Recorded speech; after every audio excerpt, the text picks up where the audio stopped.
કાકાની કંકોત્રી લખ નાખીને હાંજે કરી નાખો વાડીએ લીલા ચણાનો પ્રોગ્રામ. આજે એમ તો ઉત્તરાયણ છે, પતંગ સગાવાની હોય, પણ આજે આપણે લખવાની છે કાકાની કંકોત્રી. ગોઠવીને બધું તૈયાર કરી દીધું. હવે કેમેરા વાળા ભાઈ આવે તો જોવા વાત બીજું હું. ઓ હે બળદ ગાડું મોરલા ના બધું જોઈને તો મને ગીત યાદ આવી ગયા.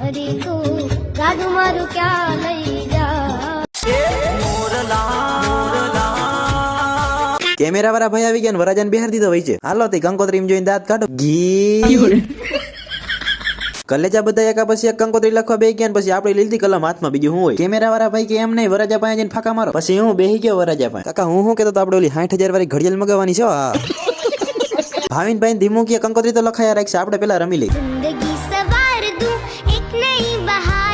પાછી એક રીલ્સ બનાવી નાખીને પછી આવી ગયા સીધા વાડીએ. હાલો હાલો તે ઊંચો વાત કરીને હાઈ લાવો. બીજું હું 2-3 કલાક પછી આઈન પૈડે પાછા વાડી આવી ગયા, કારણ કે કરવાનો છે આપણે લીલા ચણાનો પ્રોગ્રામ. એક બાજુ રોટલા બને છે ને બીજી બાજુ થાય લીલા ચણાનું શાક તૈયાર. હવે આખો વિડીયો તમે જોઈ લીધો હોય તો પછી સબસ્ક્રાઇબ કરી નાખો ને યાર.